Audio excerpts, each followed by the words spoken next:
ఫిబ్రవరి 28న లలితా మాతాజీ గారి ఆధ్వర్యంలో మీ చేతులతో శ్రీచక్రార్చన దత్త కళ్యాణం చేసుకునే అద్భుత అవకాశం సంప్రదించండి.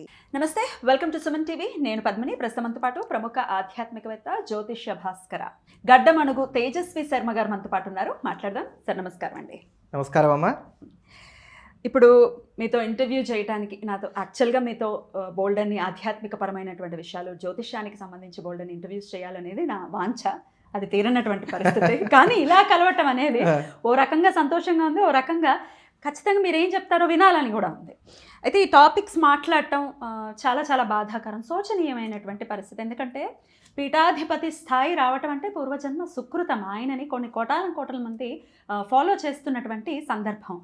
అయితే బాధ్యతారహితమైనటువంటి వ్యాఖ్యలు కొన్ని కోట్ల మంది మనోభావాలని దెబ్బతీస్తే ఎవరి గురించి మాట్లాడుతున్నానో ఇంట్రడక్షన్ ఇవ్వాల్సిన అవసరం లేదు. చిన్నజీయర్ స్వామి పూజ్యులు ఆయన శంకర భగవత్పాదుల గురించి చేసినటువంటి వ్యాఖ్యలకి ఆశ్చర్యపోవాలా, బాధపడాలా తెలియనటువంటి పరిస్థితి. 72 అవైదికాలని ఖండించిన ఆయనని, ఆమ్నాయ పీఠాలని స్థాపించిన ఆయనని ఆయన పెట్టలేదు, వేరే ఎవరో, అంటే విద్యారణ్య స్వామి, ఆయనేమి మరి తక్కువ వ్యక్తి కానప్పటికీ ఆయన స్థాపించారన్నట్టు. ఎంతవరకు సమంజసం? అసలు దీన్ని ఎలా చూస్తారు ఈ వ్యాఖ్యలను మీరు? ఇది నిర్ద్వందంగా ఖండన చేయవలసినటువంటి అంశమే. మొట్టమొదటిగా అసలు నాకు ఈ అవకాశం ఇచ్చినటువంటి సుమన్ టీవీ వారికి ముందు ధన్యవాదాలు చెప్పుకుంటున్నాను. అయితే ఇది నిర్ద్వందంగా అందరూ కూడా ఖండన చేయవలసినటువంటి అంశం.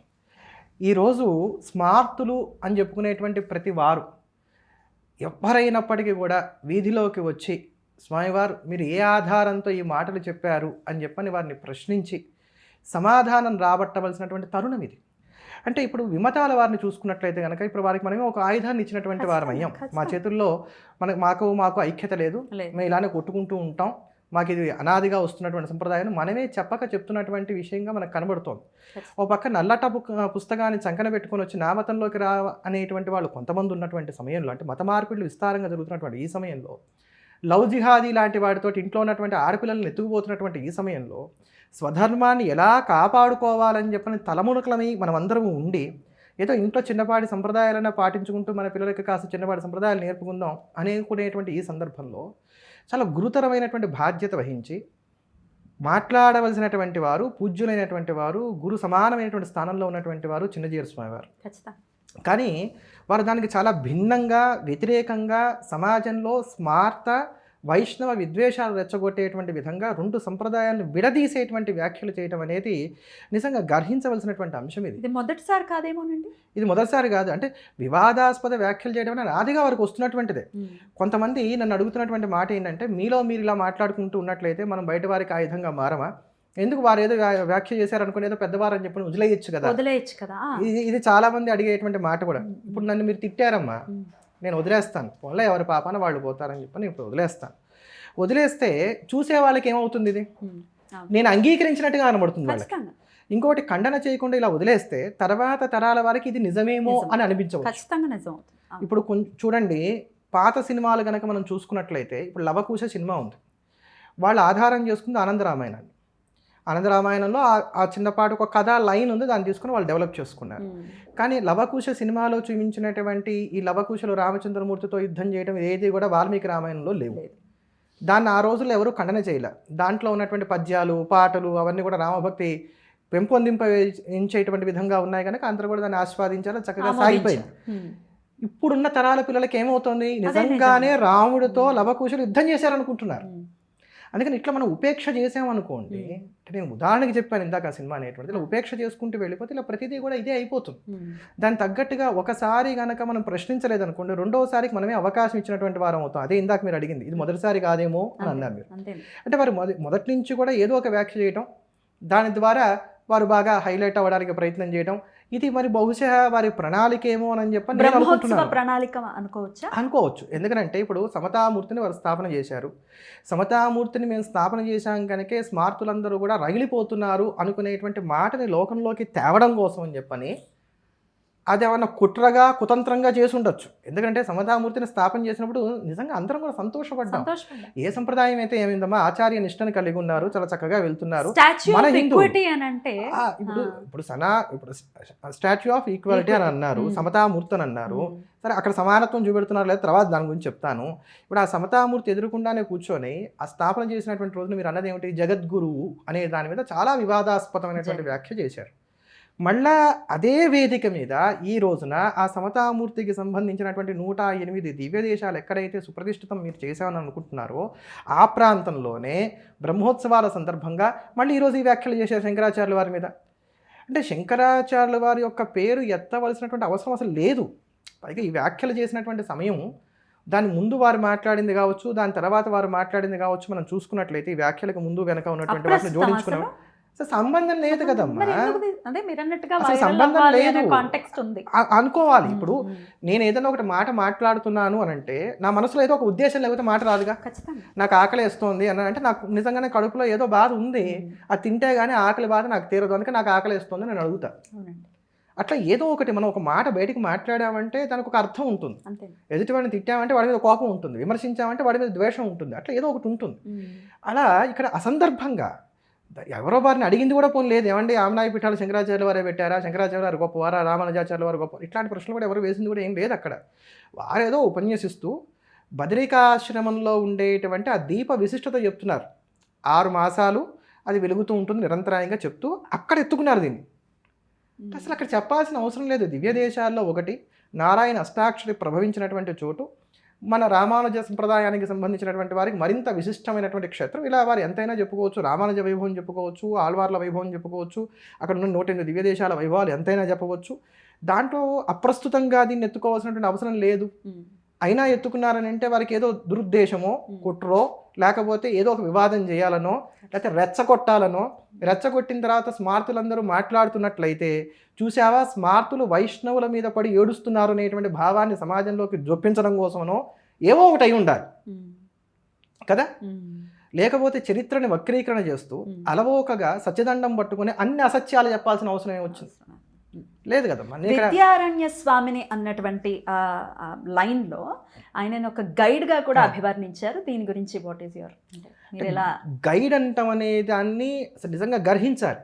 మరి ఒక సందర్భంలో అంటే కొన్ని మాటలు ఏమవుతాయంటే అండి, వారు ఏ ఉద్దేశంతో చెప్తారో తెలియదు కానీ కొంత సంప్రదాయాల్లో ఉన్నటువంటి వారికి అవి కొంచెం గుచ్చుకునేటువంటి విధంగా ఉంటాయి. ఎట్లా అంటే దీని గురించి నేను చెప్తాను, ఈ గైడ్ అనే దాని గురించి చెప్తూ కూడా చెప్తాను. హాలాహల భక్షణ సందర్భాన్ని వారు తీసుకొని ఏమన్నారనంటే, దేవతలు ప్రార్థన మేరకు ఆయన హాలాహల భక్షణం చేయడానికి పూనుకున్నప్పుడు అమ్మవారి వంక చూశారు. చూస్తే ఏం కాదులే ఓయ్ తినని చెప్పని అమ్మవారు అన్నారు. ఆవిడ మోడ్రన్ లేడీ. ఇప్పుడు ఈ మోడ్రన్ లేడీ అంటే వారి కాంటెస్ట్ ఏంటంటే అమ్మవారు ఆదర్శమూర్తి అని చెప్పడం అనేది వారి ఉద్దేశం అయి ఉండొచ్చు బహుశా. కానీ అక్కడ పదం సర్వమంగళ గురించి వారు ప్రస్తావన చేసింది ఏంటంటే మోడ్రన్ లేడీ. మీరు ఇప్పటికి కూడా యూట్యూబ్లో ఉంది, ఇది చూడండి. మోడ్రన్ లేడీ ఈయన వెళ్ళేసరికి అచ్యుతాయ నమః కేశవాయ నమః మొత్తం ఆయన తాగేశారు. ఎవరు హలాహలనంతా విష్ణువే స్వీకరించేశాడు. అదేమిటో ఇప్పుడు మా ఆవిడకి చెప్పొచ్చాను నేను, మరి ఇప్పుడు నా పరువేం కావాలంటే పర్వాలేదులే నా చేతికి కాస్తుంది, ఇది నువ్వు స్వీకరించు అని చెప్పని విష్ణుమూర్తి ఇచ్చాడు. ఇస్తే దాన్ని ఆయన స్వీకరించడం గొంతు పట్టుకొని అది లోపలికి వెళ్ళకుండా ఆపాడు. అంటే అసలు ఈ కథ అసలు ఏ పురాణం ఏ ఆధారంలో ఉంది?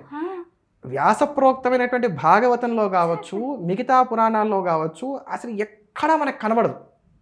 అంటే వీరికంటూ ఒక ప్రత్యేకమైనటువంటి కథ, కార్ఖానా, కమీషు, వ్యవహారం ఉంటాయి. ఇది నేను ఎందుకు చెప్పి తర్వాత విద్యారణ్యుల గురించి చెప్తున్నానంటే, వీరి చరిత్రను ఇప్పుడు వక్రీకరణ చేశారు. అంటే పురాణాలు వక్రీకరణ చేస్తున్నారు, చరిత్రని వక్రీకరణ చేస్తున్నారు. అంతటి పూజ్యమైనటువంటి స్థానంలో ఉండి ఎందుకు ఇలా చేస్తున్నారు నాకు అర్థం కావట్లేదు. నేను జిఆర్ స్వామి వారిని ఎక్కడ వ్యక్తిగతంగా నేను ద్వేషించట్లేదు, విమర్శించట్లేదు. వారంటే నాకు చాలా భక్తి ఉంది. చాలామందికి తెలియనటువంటి అంశం ఏంటంటేనమ్మా, మైత్రేయ శాఖ అని ఒకటి ఉంది వేద శాఖల్లో. అది అంతరించిపోతుంటే దాన్ని కాపాడారు ఆయన. ఆ మైత్రేయ శాఖని చక్కగా ఉజ్జీవింపజేశారు. ఇప్పటికి కూడా సామాజికమైనటువంటి సేవా కార్యక్రమాలు ఎన్నో చేస్తున్నారు వారు. వాటి పరంగా మనం అందరం కూడా వారికి నమస్కారం చేయవలసింది. అంతేకాకుండా కాషాయం కట్టినంత మాత్రం నారాయణ స్వరూపులు అని చెప్పని మనకి శాస్త్రం చెప్తున్నటువంటి మాట, కాషాయ దండ మాత్రమే ఇది సాక్షాత్ నారాయణో భవేత్ అని చెప్పని, కనుక కూడా వారికి నమస్కారం చేస్తాం. అట్లా అని చెప్పని చరిత్రని మనకి పురాణాలని వీటన్నిటిని కూడా వక్రీకరణ చేసి చెప్తూ ఒప్పుకోలేం అమ్మవారిని కదా. మోడర్న్ లేడీ అనగానే ఇప్పుడు నిత్యం తెల్లవారు లేచి త్రిపుర సుందరుని ఉపాసన చేసేటువంటి మా ఓట్లకి ఏమనిపిస్తుంది ఎంత చివుక్కుమంటుంది మనసు. కదా. వీరు సన్యాసం తీసుకునేటప్పుడు ఎవరైనా సరే సన్యసించేటప్పుడు ఒక ప్రతిజ్ఞ చేస్తారండి. మేము సర్వభూతములకు అభయం ఇస్తున్నాం. అభయవ్రతం ఒకటి ఉంది అక్కడ. సర్వభూతములకు అభయం ఉంటుంది. వారి వల్ల చీమకి కూడా హాని కలగకూడదు. చేసేది మనసు చేత కానీ వాక్కు చేత కానీ ఎవ్వరూ కూడా నొప్పింపబడకూడదు. మరి ఇప్పుడు వారి మాట్లాడిన మాటల వల్ల మరి ఇతర సంప్రదాయాల వారు నొచ్చుకుంటున్నట్టే లెక్క కదా. చరిత్ర చూసుకుంటే వ్రతభంగం అవుతోంది. చరిత్ర చూసుకుంటే విద్యారణ్య స్వామి వారు భువనేశ్వరీదేవిని ఆరాధన చేసి భువనేశ్వరీదేవి యొక్క అనుగ్రహంతో వారి సంపదను పొందడానికి ప్రయత్నం చేశారు. నీకు ఈ జన్మలో సంపద లేదు నాయన, వచ్చే జన్మలో ఇస్తానంటే అమ్మవారు అది చాలా విస్తృతమైనటువంటి కథ ఒకటి మనకు కనబడుతుంది. అప్పుడు నేను దేశ రక్షణ కోసం ధర్మరక్షణ కోసం అని చెప్పని అడుగుతున్నాను అని చెప్పని అమ్మవారిని ఆయన ప్రార్థన చేయడం, అమ్మవారు ఆయన అనుగ్రహించడం, అదంతా ఆయన జీవిత చరిత్రలో చాలా విస్తారంగా మనకు కనబడుతుంది. ఆయన తపస్సు చేయడం, ఆ తపస్సు చేసేటప్పుడు అమ్మవారు ఎలా అనుగ్రహించింది, ఆయన ఎంత తీక్షణంగా తపస్సు చేస్తే చాలా విస్తృతమైనటువంటి వర్ణనలు ఉన్నాయి వాటికి. అలా త్రిపుర ఆయన భువనేశ్వరి అనుగ్రహం చేత కర్ణాటక సింహాసనాన్ని వారు స్థాపన చేశారు. అందుకనే శృంగేరి యొక్క బిరుదావులలో కర్ణాటక సింహాసన స్థాపనాచారి అనేటువంటి బిరుదు వాళ్ళకి చాలా సుప్రదంగా మనకు కనబడుతోంది. ఆ సింహాసనాన్ని వారు స్థాపన చేసి విజయనగరాన్ని స్థాపించిన తర్వాత హరిహరరాయల్ని బుక్కరాయల్ని దానికి అధిపతులుగా నియమిస్తే వారు ఏమన్నారంటే, గురువుగారు మీరు పెట్టినటువంటి రాజ్య విక్షిది మాకు, అందుకోసం అని చెప్పని ఈ రాజచిహ్నాలన్నీ మీరే స్వీకరించండి, మీరే రాజ్యాన్ని చేయండి, మీ కింద మేము ఉండి మీరు చెప్పినట్టుగా రాజ్య పరిపాలన చేస్తామంటే, నాయన సన్యాసి రాజ్య పరిపాలన చేయకూడదు కనుక మీకు అండగా మేము ఉంటాం, మీరు రాజ్య పరిపాలన చేయండి అని చెప్పని వారు చెప్పారు. వారు గురువు గారి మీద ఉన్నటువంటి అభిమానం చేత హరిరాయలు బుక్కరాయలు వీరందరూ కూడా స్వామివారికి ఛత్రచామరాదులు కిరీటాదులు అవన్నీ కూడా సమర్పించారు. మీరు స్వీకరించబోతే మీరు స్వీకరించమన్నారు. అందుకు శిష్యవాత్సల్యం చేత వారు స్వీకరించారు కిరీటాదులన్నీ కూడా. అందుకని ఇప్పటికి కూడా మనం చూసుకుంటే శృంగేరి గురు పరంపరలో ఉన్నటువంటి పీఠారోహణ చేసినటువంటి పీఠాధిపతుల్లో విద్యారణ్యుల వారు 12వ వారు. అదే ఆనాటి నుండి నేటి వరకు కూడా దర్బారు సేవ అనేటువంటిది ఒకటి ప్రత్యేకంగా మనకి దసరా టైంలో మనకు కనబడుతూ వస్తుంది. శరన్నవరాత్రుల్లో ఆనాడు విద్యారణ్యులకి వారు బహుకరించినటువంటి కిరీటాదులు హారాదులు ఛత్రచామరాది లాంఛనాలు ఏవైతే అప్పటి నుంచి అనుచానంగా వారు ధరిస్తూ వస్తున్నారు. నిత్యము సన్యసించినటువంటి వారు అవి ధరించరాదు కనుక, కాంచనానికి దూరంగా ఉండాలి కనుక శిష్యులకి ఇచ్చినటువంటి వరాన్ని దృష్టిలో పెట్టుకున్నటువంటి వారై వారిని అనుగ్రహించడం కోసం అని చెప్పని వారు ఆ సమయంలో అంతవరకే ధరిస్తారు. మీరు గమనిస్తే ఆ శారదా సన్నిధిలో ఉన్నంత వరకే ఉంటుంది, తర్వాత మళ్ళీ తీసేస్తారు వారు. ఎందుకు అనుకుంటాం, ఎందుకు లేదు, దానికి కారణం ఇది. అంతేకాక విద్యారణ్యులు బ్రహ్మీభూతులైన తర్వాత ఇదే హరిరాయలు బుక్కరాయలు శృంగేరి సమీపంలో ఒక అగ్రహారాన్ని ఏర్పాటు చేసి తమ గురుభక్తిని చాటుకుంటూ ఆ అగ్రహారానికి విద్యారణ్యపురం అనేటువంటి పేరు పెట్టారు. అక్కడ ఒక ఆలయాన్ని కూడా వాళ్ళు నిర్మించారు. అంతటి మహాత్ములైనటువంటి వారు విద్యారణ్యులు. వారిని గైడ్ అంటాం అనేది నిజంగా ఎవరూ కూడా హర్షించదగినటువంటి అంశం కాదు. ఇప్పుడు మనం భగవంతుడి గురించి మాట్లాడేటప్పుడు ఎక్కడ కూడా మనం భగవంతుని తక్కువ చేసి మాట్లాడం. మనకి బాగా ప్రేమాస్పదమైనటువంటి వారి గురించి మాట్లాడేటప్పుడు కూడా ఏనాడు కూడా వారి గురించి మనం తక్కువ చేసి మాట్లాడం. ఒకవేళ వారికి సంబంధించి మనకి గిట్టని విషయం ఏదైనా కనబడితే కూడా దాన్ని కప్పిపుచ్చడము, దాన్ని తప్పించేటువంటి ప్రయత్నము మనం లోక సహజంగా చేస్తూ ఉంటాం. అట్లాంటిది వీరు గైడ్ అంటాం అనేది వారి మనసులో ఉన్నటువంటి మాట అది. కానీ లోకంలో ఆ మాట అంటే కష్టం అవుతుంది కదా. వెంటనే దాని తర్వాత ఏమన్నారని అంటే, విద్యారణ్యులు మహాత్ములు వారు వేదభాష్యాన్ని అనుగ్రహించినటువంటి వారు అన్నారు. నిజంగానే వారు వేదభాష్యాన్ని అనుగ్రహించారు. ఆ రోజు వారు శంకర పరంపర గురించి చేసినటువంటి ప్రవచనంలో అదొక్కటే సత్యం వారు చెప్పింది, మిగతావన్నీ అసత్యాలే.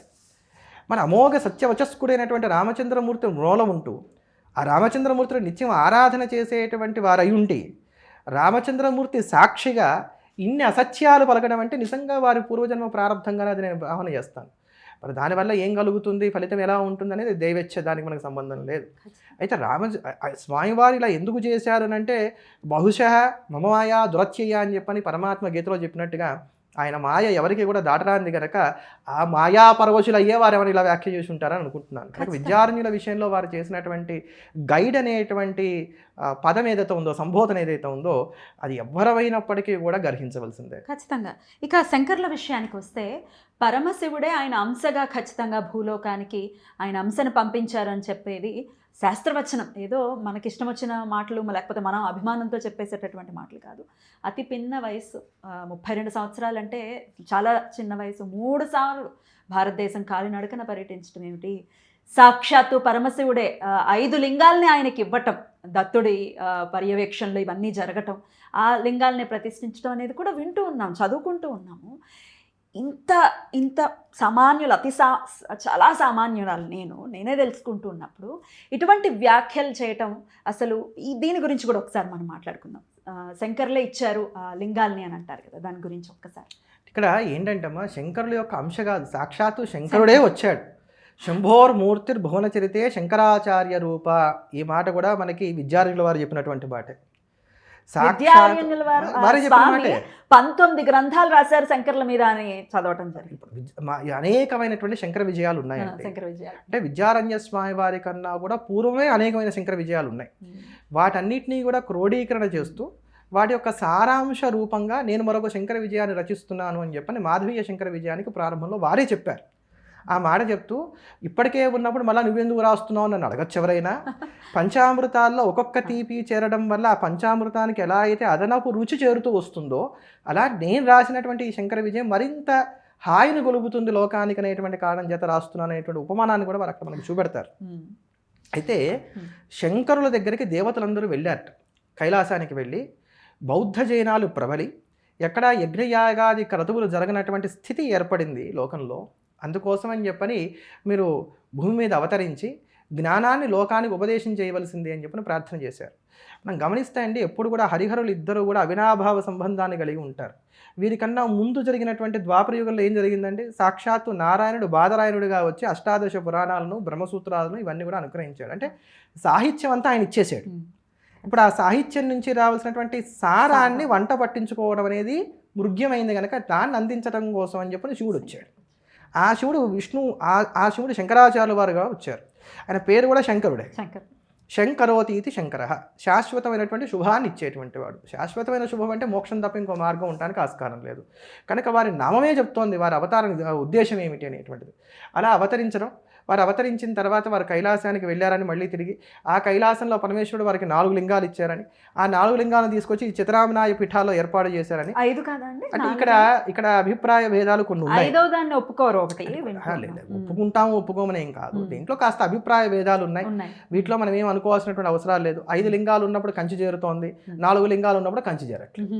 సరే, కంచి ఉందా లేదా అనేటువంటి వివాదాన్ని మనం పక్కన పెట్టుకుంటే కంచిని కలుపుకున్నా కూడా కలుపుకోకపోయినా కూడా నష్టం లేదు. ఎందుకంటే అందరూ కృషి చేస్తున్నటువంటిది అద్వైత సిద్ధాంతం కోసమే, అందరూ పూజిస్తున్నది చంద్రమౌళీశ్వరుణ్ణే, అందరూ ఆరాధన చేస్తున్నటువంటిది పరదేవతనే, అందరూ కూడా ఒప్పుకుంటున్నటువంటిది హరిహరాద్వైతాన్నే.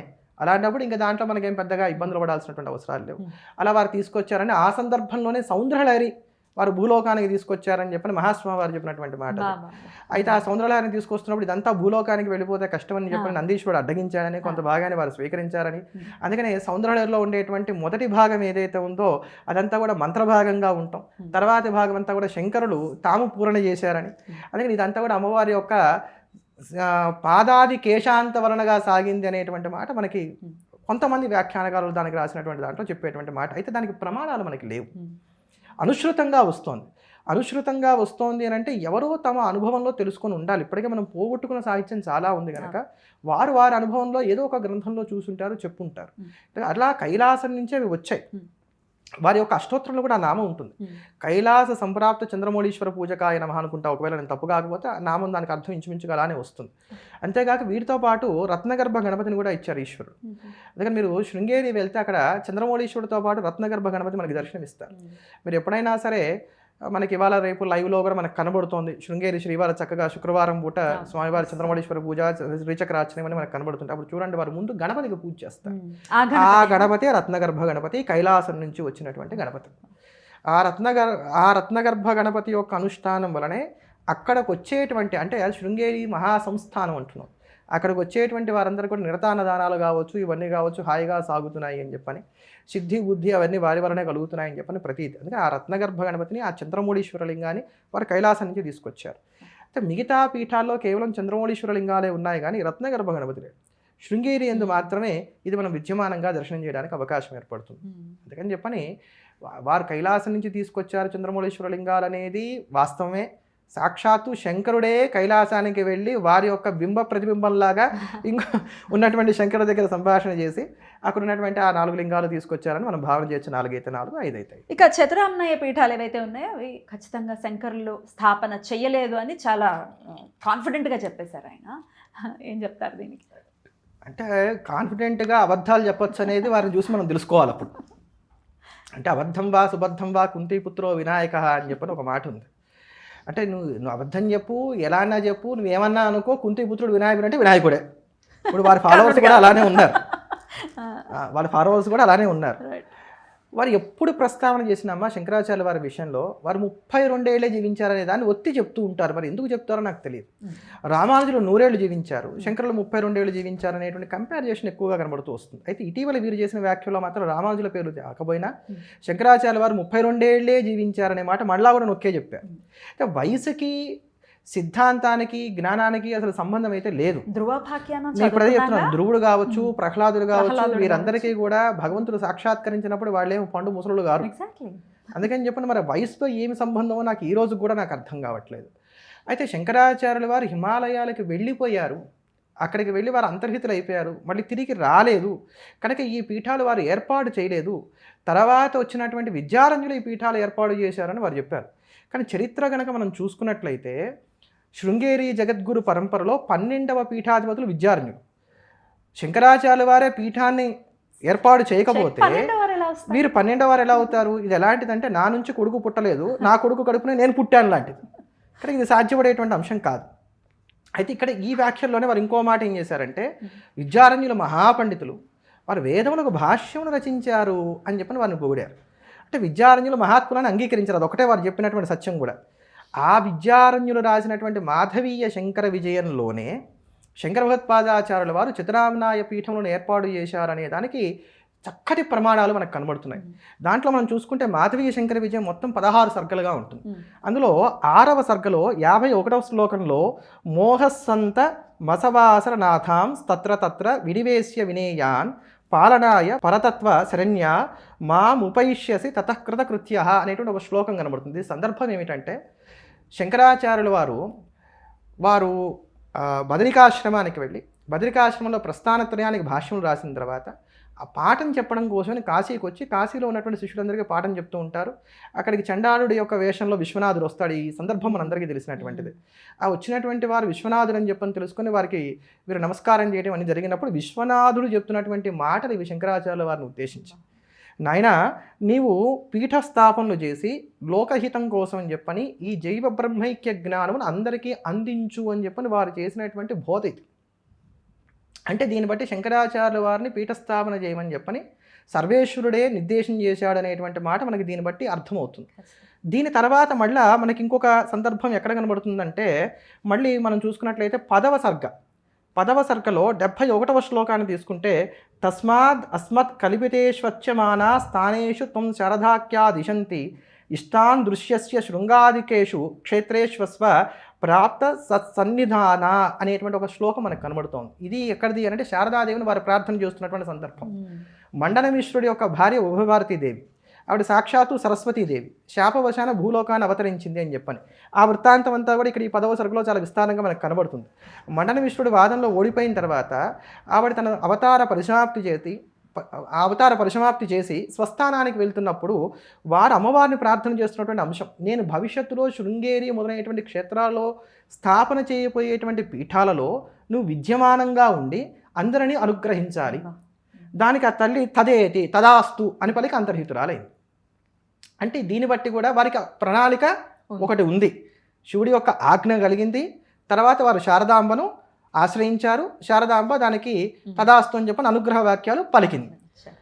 దీని తర్వాత మనం చూసుకున్నట్లయితే మళ్ళీ 12వ సర్గ 68, 69 శ్లోకాలు కనుక మనం చూసుకున్నట్లయితే వీరు మూకాంబిక ఇత్యాది క్షేత్రాలన్నీ కూడా దర్శనం చేసుకుంటూ శృంగపురానికి వస్తారు.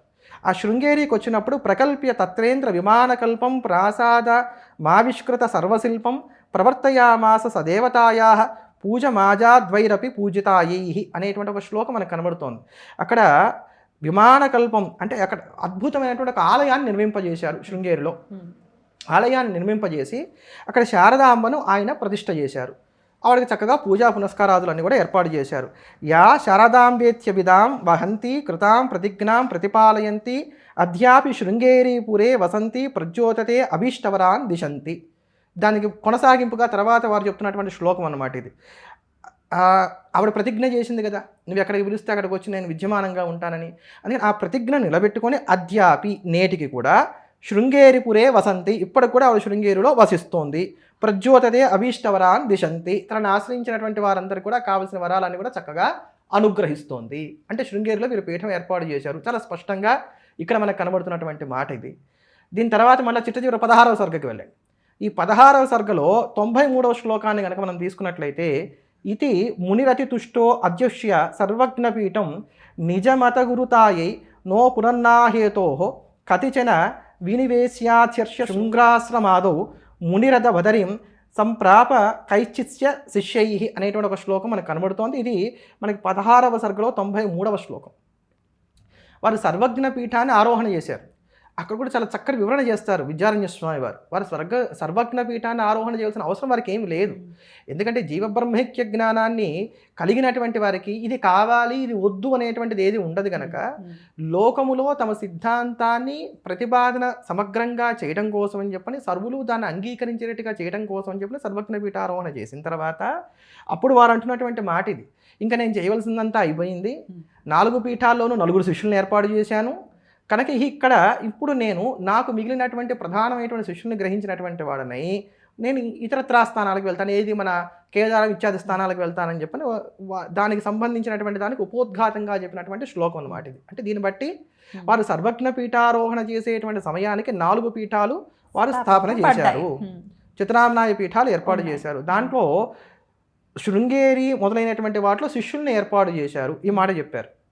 దక్షిణంలో శృంగేరి, దానికి సురేశ్వరాచార్యులు మొదటి పీఠాధిపతులు, పశ్చిమంలో ద్వారక, దానికి పద్మపాదాచార్యుల వారు మొదటి పీఠాధిపతులు, తూర్పులో గోవర్ధన పీఠం, దానికి హస్తమలకాచార్యుల వారు మరొక ప్రధాన పీఠాధిపతులుగా ఉన్నారు, ఉత్తరంలో జ్యోతిర్మఠం, దానికి తోటకాచార్యుల వారిని ఏర్పాటు చేశారు. ఇలా ఏర్పాటు చేసినప్పుడు ఏంటి వారి యొక్క ప్రణాళిక పూర్తయింది. దీన్ని బాగా గమనించండి. మనకి మొత్తం 16 సర్గల్లో చూసుకుంటే 6వ సర్గలో శివుడు ఆయనకు బోధ చేశాడు. తర్వాత 10వ సర్గలో చూసుకుంటే శారదాంబ అనుగ్రహించింది. 12వ సర్గలో చూసుకుంటే శృంగేరిలో పీఠ స్థాపన చేశారని ఉంది. చిట్ట చివర 16వ సర్గలో చూసుకుంటే చిత్రామ్నాయ పీఠంలో స్థాపన చేశారనేటువంటి సంతృప్తి వారు వ్యక్తం చేయడం మనకు కనబడుతుంది. అంటే ఈ పీఠాలన్నీ కూడా శంకర భగవత్పాదాచార్యుల వారే ఏర్పాటు చేశారు. అది ఎప్పుడు వారు హిమాలయాలకు వెళ్ళిపోయారు, తిరిగి రాలేదని మీరు అన్నారే, దానికి పూర్వం. అంటే కట్టు పేస్ట్గా మనకి ఎంత కావాలో అంతే తీసుకున్నాం, మిగతాది వదిలేసాం. మరి దీన్ని ద్వేషం అంటారా, కల్పితం అంటారా, వక్రీకరణ అంటారా, ఏమంటారో నాకైతే తెలియదు. వారు సునిశ్చితమైనటువంటి బుద్ధిశాలి అని చెప్పని అంటారు కనుక అది వారికే వదిలేస్తున్నారు. అట్లా ఇక్కడ దీంట్లో అంటే ఇప్పుడు మళ్ళీ మనం ప్రస్తుతానికి కనుక వచ్చినట్లయితే కనుక ఈ చిత్రామ్నాయ పీఠాలకి సంబంధించినటువంటి విషయాల్లో రామానుజుల కాలానికి ఇవన్నీ ఉన్నాయండి.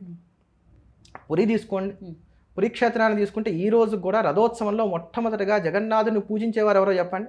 పురి శంకరాచార్య స్వామి వారే. అది వైష్ణవ క్షేత్రం కాదు. మరి అక్కడ ఈ రోజుకి కూడా 108 దివ్య దేశాలలో ఒకటి. పురి శంకరాచార్యుల వారు రథారుడైనటువంటి జగన్నాథుని మొట్టమొదటిగా పూజించేటువంటి వారు.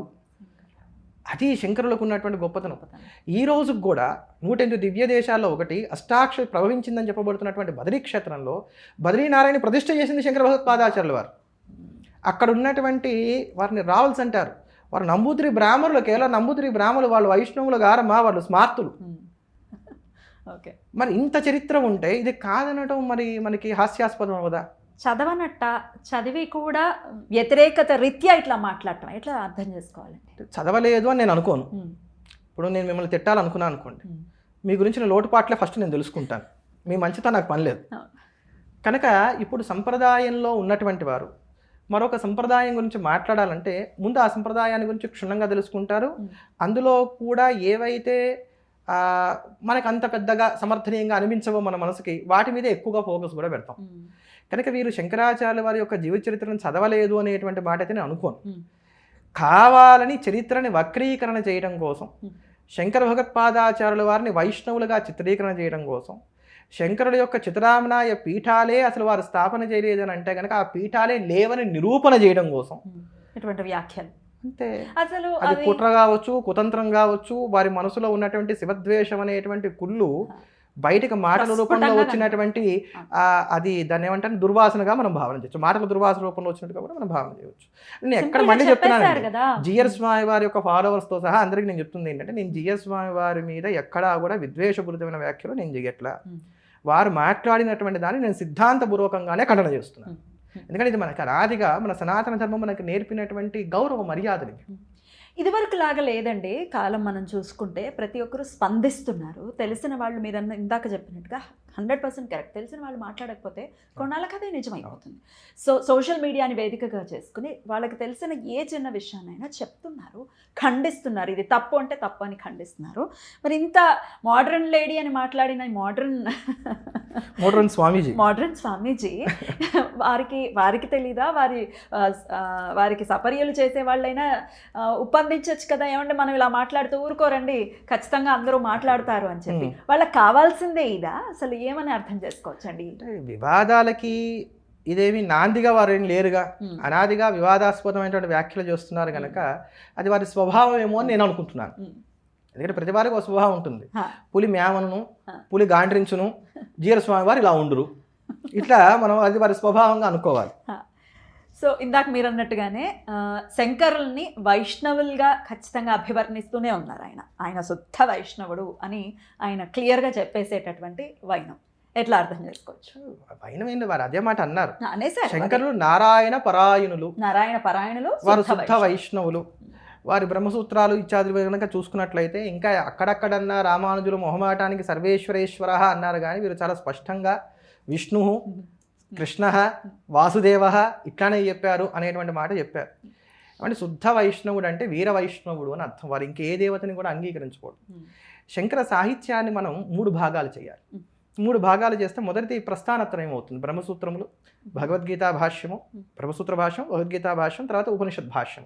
ఈ ఉత్తమాధికారుల కోసం ఏర్పాటు చేసినటువంటి, అలానే మధ్యమాధికారుల కోసం ఏర్పాటు చేసినటువంటి వివేక చూడామణి వంటి ప్రకరణ గ్రంథాలు, సమాజుల కోసం ఏర్పాటు చేసినటువంటిది స్తోత్ర సాహిత్యం. ఇప్పుడు నిజంగా శుద్ధ వైష్ణవులైతే ఏ దేవతని కూడా కీర్తన చేయకూడదు. కానీ వారిని కనుక మనం చూసుకున్నట్లయితే, శంకరాచార్య వారిని కనుక మనం చూసుకున్నట్లయితే కేవలం భజగోవిందం అని ఏమనలేదుగా. అందరి దేవతను కూడా స్తోత్రం చేశారు. ముదాకరాత్మ మోదకం సదా విముక్తి సాధకం అంటూ గణపతిని కీర్తించారు. వైష్ణవులు ఎవరు గణపతిని పూజించరు, వైష్ణవులు విశ్వక్సేనుని పూజిస్తారు. కనుక వారు శుద్ధ వైష్ణవులు అయితే ముదాకరాత్మ మోదకం అంటానికి అవకాశము లేదు, గణపత్యంలోకి రారు. తర్వాత గణపతిని పూజించరు. తర్వాత మనకి వారు నిజంగా శుద్ధ వైష్ణవులు అయితే శివానంద లహరిలో ఒక శ్లోకం చెప్తానమ్మా. ఈ శ్లోకం చెప్పడానికి అసలు ఆస్కారమే ఉండదు. బాణత్వం వృషభత్వం అర్ధవభుష భార్యాత్వం ఆర్యాపతే గోణిత్వం సకిత మృదంగవహత చేత్యాది రూపం దదౌ త్వత్పాదే నయనార్పణంచ కృతవాన్ సద్యేహవాగో హరి పూజ్యాత్ పూజ్యతర స ఏవహి న చేత్కోవా తదన్యోదిక. ఇది చాలా అద్భుతమైనటువంటి ఒక పద్యం. అంటే విష్ణువు శివుడి యొక్క అనుగ్రహాన్ని పొందడానికి ఎలా ఉంటాడు, ఏం చేస్తూ ఉంటాడని వివరించేటువంటి పద్యం ఇది. బాణత్వం, ఆయన త్రిపురాసుర సంహారం చేస్తున్నప్పుడు ఈయన బాణంగా మారి ఆయనకు సహకరించేట, ఈశ్వరుడికి సహకరించేట. వృషభత్వం, ఈయన వృషభంగా మారి శివుని వహిస్తున్నట్ట, విష్ణువు వృషభంగా మారి శివుని వహిస్తున్నాడు. చాలా గొప్ప రహస్యం కూడా చెప్తారు శంకరాచార్య వారు ఇక్కడ. మర్ధత్వ వభుష భార్యాత్వం ఆర్యాపతే, నీకు అర్థాంగిగా భారీగా కూడా నారాయణుడే ఉన్నాడన్నారు. అంటే అమ్మవారికి విష్ణువుకి అభేదము అనేటువంటి దాన్ని ఇక్కడ సూచన చేసి చెప్తున్నారు. అందుకని ఆయన నారాయణ సహోదరిని అమ్మవారిని అనడానికి గల కారణం అది. అంతేగాని ఒకే తల్లి కడుపున పుట్టారని చెప్పిన ప్రాకృతమైనటువంటి అర్థాన్ని స్వీకరించడానికి లేదు. ఈయన నారాయణుడైతే ఆవిడ నారాయణి అంటానికి అర్థం కారణం ఇది. అందుకోసం అని చెప్పని సాక్షాత్తు పార్వతిగా కూడా ఆయన మారి నీకు సేవలు అందిస్తున్నాడు. అంతేనా? ఘోణిత్వం అంటే శూకరంగా మారాడు, పందిగా మారాడు. దేనికోసం? నీ పాత మూలం ఏదో తెలుసుకోవడానికి. లింగోద్భవ కథని మనం గుర్తు చేసుకోవాలి ఇక్కడ. ఇదంతా శంకర భగవత్పాదాచార్యుల వారు చెప్పినటువంటి శివానందలో ఉన్నటువంటి శ్లోకమే. సఖిత మృదంగ వహత చేత్యాది రూపం దదౌ, నీకు చెలికాడిగా ఉండి, స్నేహితుడిగా ఉండి, నీ యొక్క నాట్యానికి సహకరించేటువంటి విధంగా, నీ గతులకి తగినటువంటి విధంగా ఆయన మృదంగాన్ని వాయిస్తున్నాడు. అంటే ఈ మృదంగంలో ఒక రహస్యం ఉంటుంది. మృదంగంలో ఉన్నటువంటి తాళానికి తగినటువంటి విధంగా అక్కడ అడుగులు పడాలి, అక్కడ అడుగులకి తగినటువంటి విధంగా ఇక్కడ తాళం ఉండాలి.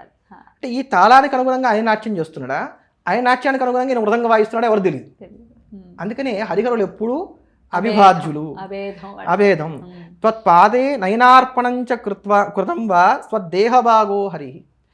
ఆయన తన కళ్ళు పెకిలించి నీ పాదాలకు అర్పణ చేశాడు, అప్పుడే కదా ఆయనకు సుదర్శనం ఇచ్చాడనేటువంటి మాట. పూజ్యాత్ పూజ్యతరహ, పూజ్యులందరిలో కూడా పూజ్యుడు ఈ కారణం చేత విష్ణువు అయ్యాడని చెప్పి నిరూపణ చేశాడు. శుద్ధ వైష్ణవులు ఎవరనే మాట చెప్తారా? సౌందర్యలహరి అన్నారు ఇందాక మీరు. సౌందర్యలోకంలో అద్భుతమైనటువంటి శ్లోకం ఉంటుంది. త్రయాణం దేవానాం త్రిగుణ జనితానాం తవ శివే భవేత్ పూజ పూజ, భవేత్ పూజ పూజ. అమ్మా నీకు చేసే పూజ మాత్రమే పూజ. భవేత్ పూజ పూజ తవ చరణయోర్యా విరచిత భవాని తత్పాదోద్వహన మణిపీఠస్య నికటే శస్వన్ ముకులిత కరోత్తంస మగుటా. త్రిగుణముల నుంచి పుట్టినటువంటి ముగ్గురు దేవతలు కూడా, బ్రహ్మ విష్ణు మహేశ్వరులు కూడా, భవాని తత్పాదోద్వహన మణిపీఠస్య నికటే శస్వన్ ముకులిత కరోత్తంస మగుట. నీ పాదపీఠం దగ్గర 2 చేతులు జోడించి తమ కిరీటాలు నీ పాదాల కాంచి నమస్కారం చేస్తున్నారని చెప్పారు. శుద్ధ వైష్ణవుడు ఎక్కడైనా విష్ణువు అమ్మవారికి నమస్కారం చేయడానికి, పాదాలకు నమస్కారం చేయడానికి అంగీకరిస్తాడా? ఒక్కనాటికి. మరి ఎట్లా? ఆయన షణ్మత స్థాపనాచారులమ్మా. 6 మతాలని ఆయన అంగీకరించారు. 6 మతాల్లోనే ఆయన బ్రహ్మత్వాన్ని చూసారు. ఆయన బ్రహ్మవాది, ఆయన విష్ణువాది కాదు, శివవాది కాదు, శక్తివాది కాదు, ఇంకోవాది కాదు, ఆయన బ్రహ్మవాది. నిర్గుణమైనటువంటి పరబ్రహ్మము అల్పులైనటువంటి మానవుల్ని ఉద్ధరించడం కోసం అని చెప్పని, ఎవరైతే నిరాకార పరబ్రహ్మమందు చిత్తమును నిలిపి ధ్యానం చేయలేరో వారిని అనుగ్రహించడం కోసం అని చెప్పని, భక్తుల యొక్క ఉపాసనా సౌలభ్యం కోసం అని చెప్పని సగుణ సాకారమైనటువంటి అవతార రూపాలు స్వీకరించి తరింపజేస్తోంది మనల్ని. కనుక ఈ సగుణ రూపాన్ని పట్టుకుని మెల్లగా నిర్గుణంలోకి ప్రవేశించండి. అలా నిర్గుణంలోకి వెళ్ళి ముక్తిని పొందడానికి కానీ ఈ 5 దేవతలు మీకు ఉపకరిస్తారని చెప్పని పంచాయతనాన్ని చెప్పిన వారు. మరి అదే ఆ పంచాయతనాన్ని ఇచ్చింది కూడా ఆయన కాదు అని చెప్పి ఈయన వ్యాఖ్యానించడం కూడా జరిగింది. దీని గురించి కూడా ఒక్కసారి ఇక్కడ 2 విషయాలు చెప్తాను. పంచాయతనాన్ని నిజంగానే శంకర భగవత్పాదాచార్యుల వారు ఏర్పాటు చేయలేదు. దీన్ని ఏర్పాటు చేసినటువంటి వారు విద్యారణ్యయతి అనేటువంటి మాట వారు చెప్పారు. దానికి వారు చూపించినటువంటి కారణం ఏంటంటే, ఆ సమయంలో తురుష్క దండయాత్రలు అధికంగా ఉన్నాయి కనుక అందరినీ ఏకీకృతం చేయడం కోసం అని చెప్పని విద్యారణ్యులు పంచాయతనాన్ని ఏర్పాటు చేశారని అన్నారు. కనుక దీంట్లో అసలు మొట్టమొదట విద్యారణ్యులు ఏర్పాటు చేశారు ఆ పంచాయతనాన్ని. శంకర భగవత్పాదులు ఏర్పాటు చేశారని అంటే ఇదే వైష్ణవంలో ఉన్న వాళ్ళని ఎవరిని పిలిచి అడిగినా కూడా చెప్తారు శంకరులే ఏర్పాటు చేశారని. కనుక కానీ మళ్ళీ మనకి గ్రంథ ప్రమాణం ఒకటి కావాలి, మనం వేగ్గా మాట్లాడకూడదు. కనుక ఈ గ్రంథ ప్రమాణం తీసుకుంటే మళ్ళీ అదే మాధవీయ శంకర విజయాన్ని కనుక మనం ఆశ్రయిస్తే అనేకమైనటువంటి అవైదిక మతాన్ని వారు ఖండన చేస్తూ వారు అనంతసేన క్షేత్రానికి వెళ్ళారు. అంటే అనంత పద్మనాభ స్వామి వారి యొక్క క్షేత్రానికి వెళ్ళినప్పుడు అక్కడ భక్త భాగవతాశ్చైవ వైష్ణవా పాంచరాత్రిణ వైకానసాహ కర్మహీన షడ్విధ వైష్ణవా మత 6 విధాలైన వైష్ణవులు వారి దగ్గరకు వచ్చారు. ఎవరు వాళ్ళు? భక్తులు. ఆయన భగవంతుడు, మేము భక్తులం, మాకు ఇంకేం అక్కర్లేదు అనుకునేటువంటి వారు. భాగవతులు, వైష్ణవులు, పాంచరాత్రులు, వైకానసులు, కర్మహీనులు అనేవారు వచ్చారు. వారితో ఒక్కొక్కరితోనూ ఆయన వాదన చేసి వారందరినీ ఓడిస్తారు. దాంట్లో మొట్టమొదటి భక్తుడితో వాదన చేసి అతనికి ఈ సత్యాన్ని చెప్పేటువంటి క్రమంలో మనకు ఒక మాట కనబడుతుంది. ఇది 5వ సర్గ, మనకి మాధవీయ శంకర విజయంలో ఉన్నటువంటి 5వ సర్గలో ఉన్నటువంటి 112వ శ్లోకం. బ్రాహ్మణాచార దేవాస్యు ఈశ్వరో విష్ణుర్ దినేశ్వర ఉమాగణపతిశ్చైవ తేషాం పూజనపరా నరాహ. ఓ బ్రాహ్మణుడా, నువ్వు ఎప్పుడు కూడా ఈశ్వరుణ్ణి, విష్ణువుని, దినేశ్వరుడు అంటే సూర్యుడిని, ఉమాదేవిని, గణపతిని, వీరిని తేషాం పూజన పరాహ, వీరిని ఎప్పుడు కూడా పూజించని చెప్పారు. ఇది పంచాయతనం కాదమ్మా? పంచాయతనమే. తర్వాత అతను చేసినటువంటి ఉపదేశాలన్నిటి వలన కూడా అతను దీన్ని అంగీకరించి తేన భగ్నే లింగదేహ ముక్తిర్భవతి నాణ్యద ఇత్యాదిష్ణో విష్ణు శర్మ దండవత్ ప్రణిపత్యతాం. ఆ మాట్లాడినటువంటి వాడి పేరు విష్ణు శర్మ. ఆయన వీరికి సాష్టాంగ నమస్కారం చేశాడు. సగణ కారయామాస నిత్యం కర్మ గురుస్మరన్ స్మార్తాచార పరిశ్రాంత పంచపూజ విశారద. నాటి నుండి అతను శుద్ధమైనటువంటి స్మార్తుడిగా మారినటువంటి వాడే పంచపూజ విశారద, పంచాయతనాన్ని చక్కగా అర్చించినటువంటి వాడు అయ్యాడు. ఆ భక్తుల తర్వాత వచ్చినటువంటి భాగవతులు, పాంచరాత్రులు ఇట్లాంటి వారందరినీ ఖండన చేసేటువంటి సందర్భంలో కూడా ఇదే దాంట్లో అనేక మార్లు పంచాయతన ప్రస్తావన వస్తుంది. అంతేగాక ఇక్కడ దీంట్లో నేను ఇంకా వివరించి మీకు శ్లోకాలు చెప్పట్లేదు. కావాలనుకున్నటువంటి వారు ఎవరైనా జిజ్ఞాస ఉన్నటువంటి వారు చక్కగా మాధవీయ శంకర విజయం 5వ సర్గ తీసుకుంటే కనుక వారు వైష్ణవాన్ని ఎలా ఖండన చేశారో మనకి ఇందులో కనబడుతుంది. శుద్ధ వైష్ణవులు అన్నారు కానీ తప్త శంఖ చక్రాంకితాలు వేయించుకుని నేను హరిని అనుకోవడం ఎట్లాంటిదనంటే, మనసులో కూర్చొని నా రాజ్యానికి నేను రాజుని అని చెప్పిన ఒక సామాన్యుడు అనుకోవడం అనేటువంటి ఉపమానాన్ని కూడా ఇక్కడ చూపించారు వారు. ఇది మాధవీయ శంకర విజయంలో చాలా స్పష్టంగా ఉంది. అంతేగాక పురాణేషు బృహన్నారదీయాదిషు నిషేధనం దృశ్యంతే తప్త శంకాదే ధారణస్య ప్రయత్నత. బృహన్నారద్యాది పురాణాల్లో ఈ తప్త శంఖ చక్రాంకి ధారణ అంటే వేడి చేసినటువంటి ఈ శంఖ చక్రాలను చక్కగా భుజాల మీద గుద్దించుకోవడం అనేది లేదు నాయన అని చెప్పని వారే చెప్పారు. అట్లా నేను వైష్ణవుని కానీ ఇప్పుడు శంఖ చక్ర ధారణ చేస్తున్నటువంటి వారిని కానీ విమర్శ చేయట్లా, ఇక్కడ సిద్ధాంతంలో భాగంగా ఇక్కడ ఉన్నటువంటి దాన్ని చెప్తున్నాను. అట్లా వారు పాంచరాత్రులను ఇతరులందరినీ కూడా ఖండన చేస్తూ పంచాయతనాన్ని అందరూ కూడా స్వీకరించండి, దాన్ని ఆరాధన చేయండి అనేటువంటి మాట చెప్పినప్పుడు పంచపూజారతో నిత్యం స్వదేశస్థాన్ జనానపి అంటూ అక్కడికి వచ్చినటువంటి వారందరూ కూడా పంచాయతనాన్ని స్వీకరించినటువంటి వారే, వాటిని అర్చిస్తూ వారి వారి దేశాల్లో సుఖంగా ఉన్నారనేటువంటి మాట మనకి కోకొలలుగా ఇక్కడ మనకు కనబడుతూ వస్తోంది. కనుక పంచాయతనాన్ని శంకర భగవత్పాదాచార్యుల వారు అందించలేదు లోకానికి అనేటువంటిది మరి ఎంత కళ్ళ అంటే అది వారు ఆలోచన చేసుకోవాలి. లేదు విద్యారణ్యుల వారికి శంకరాచార్యుల వారి మీద ఉన్నటువంటి తీవ్రమైనటువంటి అభిమానం చేత ఇదంతా వారే చేసేసారని, వీరు చేసిన కీర్తి కిరీటాన్ని వారికి పెట్టారనేటువంటి ఒక మాట ఏమైనా తీసుకొచ్చి దాని మీద కూడా వాదన ఏమైనా లేవనెత్తుతాం అనుకుంటే వారి కాలం ఏం చిన్న కాలం కాదు. విద్యారణ్యుల కాలంలో వారు ఒక మాట చెప్పారు స్వామివారి, చిన్నజీవి స్వామివారి, విద్యారణ్యులు వేదాంత దేశకుల యొక్క సమకాలికులు, ఇద్దరు ఒకే గురువు గారి దగ్గర పాఠం చెప్పుకున్నటువంటి వారు, సహపాఠీలు అని. వాస్తవమే, అది చరిత్రలో ఉన్న మాట అది. అప్పుడు వేదాంత దేశకులు ప్రశ్నించకుండా ఉండేవారా? అప్పుడున్న పండితులకు ఏమన్నా ధైర్యం ఏమైనా తక్కువగా ఉందా? నువ్వేమో అబద్ధాలు రాసావు నీ గ్రంథంలో అడగరా? అప్పట్లో గ్రంథాలు ఇట్లా ఎవరికి దోచింది వారు రాసుకుని నా స్వేచ్ఛ అనేటువంటి రోజులు కూడా కావు కదా. అది గ్రంథం అందరూ కూడా అంగీకరిస్తేనే అది గ్రంథం అయి ఉండేటువంటిది కదా. మరి అవన్నీ జరిగి ఉండేవి కదా, కనుక అది కూడా కాదు. తర్వాత వారు ఇంకొక మాట ఏమన్నారనంటే, అప్పట్లో ఈ తురుష్క దండయాత్రలు ఇలాంటివన్నీ ఉన్నాయి కనుక అందరినీ ఏకీకృతం చేయడం కోసం విద్యారణ్యులు పంచాయతనాన్ని ప్రవేశపెట్టారని అన్నారు. సరే, అది కాదనేది ఇప్పుడు మనకి తేలిపోయింది. ఒకవేళ అది కొంతసేపు రూఢి అనుకున్నా ఇప్పుడు అదే స్థితి ఉంది. ఇందాక నేను మొదట్లో చెప్పినట్టుగా నల్లట్ట పుస్తకాన్ని చేత పెట్టుకొని వచ్చి నా మతంలోకి రానేవాడు ఒకడైతే, నీ ఇంటి పిల్లని నేను ఎత్తుకుపోతా అనేవాడు ఇంకోటి దొరుకుతున్నాడు. విమతాలన్నీ దాడి చేస్తున్నాయి. భారతదేశానికి చుట్టూరా ఉన్నటువంటి బౌండరీలో ఉన్నటువంటి స్టేట్స్ ఏవైతే ఉన్నాయో అవన్నీ కూడా అధిక శాతం ఇతర మతాల్లోనే ఉన్నటువంటి ఉన్నాయి. మనం పక్కన చూస్తున్నాం, పక్కన ఉన్నటువంటి బంగ్లాదేశ్ కావచ్చు, ఇవన్నీ కూడా ఎంత ఊచకోతకి గురవుతున్నాయో తెలుస్తున్నాయి. అటువంటి సందర్భంలో మరి ఇప్పుడు అదే అవసరం పడుతోంది. అలాంటప్పుడు మరి ఈ వ్యాఖ్యలు మీరు ఎందుకు చేయడం?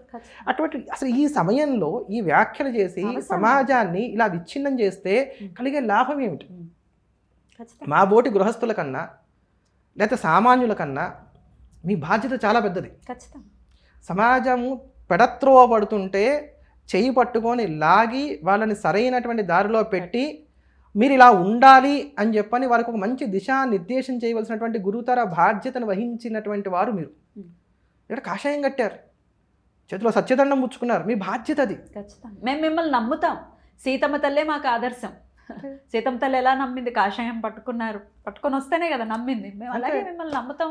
మరి మీరు ఇలా మాట్లాడారు, మీరు ఏ ఆలోచనతో మీరు ఉపమానం చెప్పారో నాకు తెలియదు కానీ అమ్మా, ఎట్లా అయితే కపట సన్యాసి వేషంలో రావణాసుడు వచ్చి సీతను ఎత్తుకుపోయాడు, అట్లా వీరిని ఇప్పుడు నేను కపట సన్యాసి అని అంటే అది దోషం అవుతుందో ఏమవుతుందో నాకు తెలియదు కానీ వీరు కూడా అలానే కపటమైనటువంటి మాటలు చెప్తున్నారు.